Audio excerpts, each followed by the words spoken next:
Lord Ripon के शासनकाल में ही जनगणना क्रमवार प्रारंभ कर दी गई और उसके बाद प्रत्येक 10 वर्ष पे जनगणना आज तक चल रही है और अब तक लगभग 15 जनगणनाएं की जा चुकी हैं। जनसंख्या की दृष्टि से भारत का सबसे छोटा केंद्र शासित प्रदेश तो लक्षद्वीप में सबसे कम जनसंख्या पाई जाती है। अगला है 2001 से 11 में सर्वाधिक जनसंख्या वृद्धि दर वाला राज्य मेघालय था। दूसरा कौन था? तो दूसरा था right option is C, Arunachal Pradesh में सर्वाधिक वृद्धि देखी गई।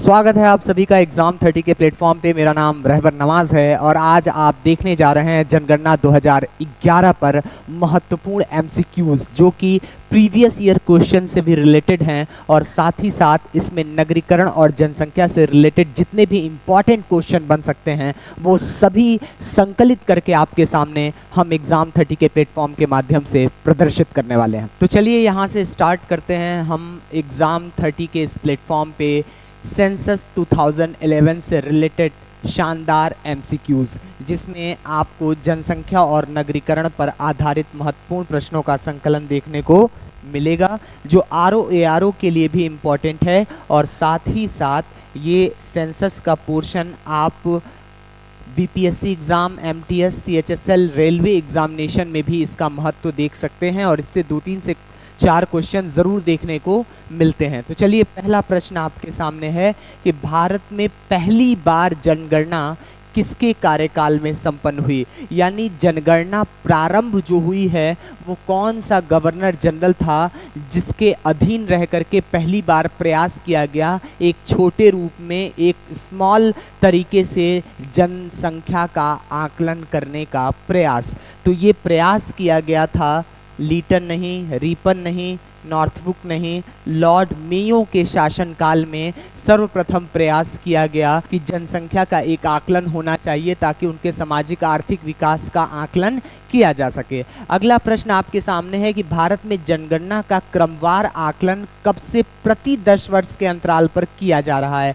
आखिर वो कौन सा वर्ष है जिसके बाद से प्रत्येक 10 वर्ष के बाद जनगणना प्रारंभ कर दी गई और आज तक चल रही है। ऐसे में ये जो ऑप्शन आपके सामने है 72, 81, 91 और 1901, तो इसमें से राइट ऑप्शन हो जाएगा आपका 1881 और ये शासनकाल चल रहा था गवर्नर जनरल लॉर्ड रीपन का। लॉर्ड रीपन के शासनकाल में ही जनगणना क्रमवार प्रारंभ कर दी गई और उसके बाद प्रत्येक 10 वर्ष पे जनगणना आज तक चल रही है और अब तक लगभग 15 जनगणनाएं की जा चुकी हैं। जनसंख्या की दृष्टि से विश्व के बड़े देशों में भारत का कौन सा स्थान है? अगर सेंसस 2011 का आंकड़ा लें तो इसमें राइट ऑप्शन हो जाएगा सेकंड, लेकिन हाल ही में यूनाइटेड नेशन के डिक्लेरेशन के हिसाब से अगर ये जाना जाए और जो करंट अफेयर में पोर्शन चल रहा था 2023 में कि 2023 में यूनाइटेड नेशन के अकॉर्डिंग भारत की जनसंख्या चीन को पीछे छोड़ते हुए विश्व में सर्वाधिक जनसंख्या वाला देश हो जाएगा। तो अगर इस तरह से क्वेश्चन आता है तो भारत प्रथम स्थान ग्रहण कर चुका है। अगला है 2011 की जनगणना के अनुसार विश्व की कुल जनसंख्या में भारत की भागीदारी कितनी है, लगभग कितना परसेंट है?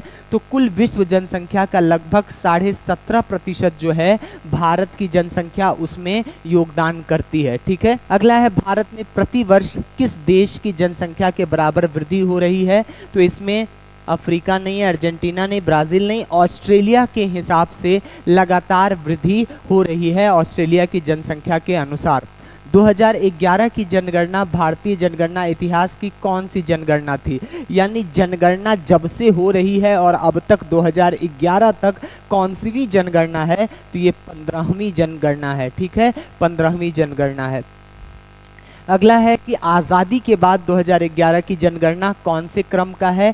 5वां नहीं है, 6वां नहीं है, 8वां नहीं है, ये 7वीं जनगणना है और अब जो 2021 की जनगणना प्रारंभ की जाएगी जो कि चल रही है वो 8वीं जनगणना कहलाएगी आज़ादी के बाद। फिर है 2011 की जनगणना स्वतंत्रता के अनुसार किस राज्य की आबादी अधिकतम थी, यानी 2011 का जो सेंसस हुआ था उसमें क्या पता चलता है कि कौन से राज्य में सर्वाधिक जनसंख्या पाई जाती है भारत की? तो उत्तर प्रदेश इसका राइट ऑप्शन हो जाएगा। Right option is C. चलिए आगे चलते हैं।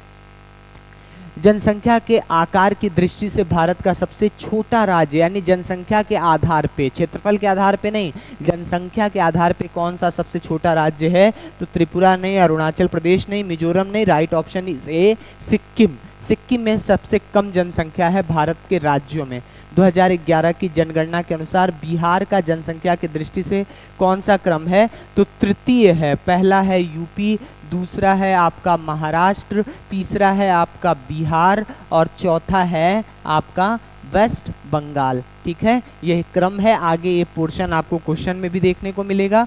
देखिए 2011 की जनगणना के अनुसार उत्तर प्रदेश की जनसंख्या भारत की जनसंख्या का कितना प्रतिशत है? तो 16.5 है, जो कि अभी 19 से लेके 20% पे पहुंच गया है और लगभग 25 करोड़ आबादी हो गई है उत्तर प्रदेश की वर्तमान 2023 में।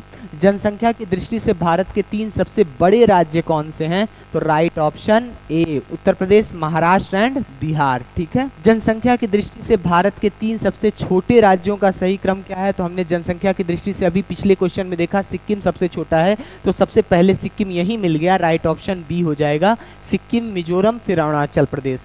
जनसंख्या की दृष्टि से भारत का सबसे बड़ा केंद्र शासित प्रदेश तो दिल्ली केंद्र शासित प्रदेश भी है और यह राजधानी भी है देश की, इसलिए यहाँ पे जो जन घनत्व है वो सर्वाधिक है केंद्र शासित प्रदेशों में, और यहाँ पे देखिए कि जनसंख्या भी सर्वाधिक हो जाएगी दिल्ली में। ठीक है, अगले प्रश्न की ओर चलते हैं।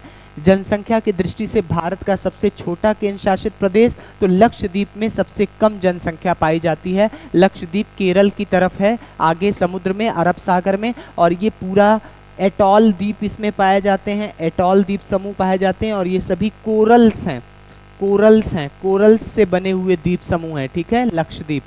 2011 की जनगणना के अनुसार क्रमवार लगाना है जनसंख्या के आधार पर। ठीक है, तो सबसे पहले होगा उत्तर प्रदेश, फिर होगा महाराष्ट्र। तो 1 और 3 कहाँ है? तो ये दोनों कट जाएंगे, 1 और 3 यहाँ पे हैं। फिर आएगा बिहार, तो बिहार सही मिला हुआ है दोनों जगह। फिर आएगा आपका वेस्ट बंगाल, तो वेस्ट बंगाल यहाँ पे है। फिर आंध्र प्रदेश है, तो राइट ऑप्शन हो जाएगा आपका डी राइट ऑप्शन हो जाएगा। Uttar Pradesh, Maharashtra, Bihar, waste Bengal and Andhra Pradesh.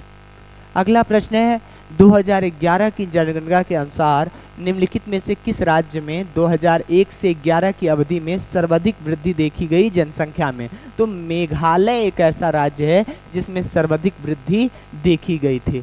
भारत में सबसे मंद जनसंख्या वृद्धि दर किन 2 राज्यों में देखी गई? तो नागालैंड और केरल में माइनस वृद्धि चली गई थी, नागालैंड में भी। ठीक है, अगला प्रश्न है 2011 की जनगणना के आंकड़ों के अनुसार निम्नलिखित में से किस राज्य की जनसंख्या वृद्धि दर सबसे कम है? सबसे कम जनसंख्या वृद्धि दर किसमें है बताइए? तो इसमें राइट ऑप्शन हो जाएगा आपका नागालैंड। नागालैंड जो है उसमें सबसे कम वृद्धि हुई है। नवीनतम जनगणना 2011 के अनुसार भारत की जनसंख्या औसत वार्षिक दर घट रही है, बढ़ रही है, तीव्र गति से बढ़ रही है या स्थिर हो रही है? तो राइट ऑप्शन हो जाएगा ए, जनसंख्या का औसत वार्षिक वृद्धि दर घट रहा है, क्योंकि स्वास्थ्य सुविधाएं अच्छी हो रही हैं। तो जहां मृत्यु घट रहा है वहीं प्रजनन दर को कम करने के लिए जो अलग अलग इक्विपमेंट चलाए जा रहे हैं, परिवार नियोजन से संबंधित योजनाएं चलाई जा रही हैं, अवेयरनेस चलाया जा रहा है, ये सभी जन्म दर को भी कम कर रहा है। 2 बच्चे मीठी खीर बाकी सब बवासीर, इस तरह का भी आपने उदाहरण देखा होगा पंचायत सीरीज में। ये कहीं ना कहीं एक मैसेज छोड़ रहा है कि किस प्रकार से जनसंख्या नियंत्रण पे काम करना चाहिए, और भारत सरकार ने काम किया भी है। इसी वजह से जो प्रजनन दर का रेट है वो भी घटता जा रहा है। अगला प्रश्न है वर्तमान भारत में जन्म दर तथा मृत्यु दर से संबंधित निम्नलिखित में से कौन सा कथन सही है? तो देखिए, जन्म दर गिर रही है और मृत्यु दर उठ रही है, नहीं, राइट ऑप्शन हो जाएगा सी, जन्म दर और मृत्यु दर दोनों में गिरावट देखी जा रही है। भारत की उच्चतम जनसंख्या वृद्धि दर कब रही? तो option B is the right. 1961 से 71 के बीच में सर्वाधिक जनसंख्या वृद्धि दर देखी गई, और इसी के बाद से आपने सुना होगा 20 सूत्री कार्यक्रम और परिवार नियोजन कार्यक्रम, जिसमें नसबंदी का प्रोग्राम चलाया गया। और ये नसबंदी का प्रोग्राम का इम्प्लीमेंटेशन और नेताओं को खुश करने के लिए कुछ विशेषज्ञों और इतिहासकारों का बताना है, जो पोस्ट इंडिया के बारे में, इतिहास के बारे में बताते हैं कि उनकी भी नसबंदी कर दी गई जो नौजवान थे, और उनकी भी नसबंदी कर दी गई जो बूढ़े हो चुके थे। इस प्रकार से सिर्फ रजिस्टर मेंटेन करने के लिए इस योजना का बड़ा अवांछनीय तरीके से प्रयोग किया गया और उसका इम्प्लीमेंटेशन किया गया, जिसकी परिणति फिर 1975 में आप देखते हैं आपातकाल लगी या फिर कांग्रेस नेता इंदिरा गांधी की सरकार बर्खास्त हो गई और वो चुनाव हार गई और मोरारजी भाई देसाई के नाम से फिर नया नेतृत्व पैदा हुआ और नए मंत्रिमंडल और प्रधानमंत्री का गठन हुआ। ठीक है, अगला है 2001 से 11 में सर्वाधिक जनसंख्या वृद्धि दर वाला राज्य मेघालय था। दूसरा कौन था?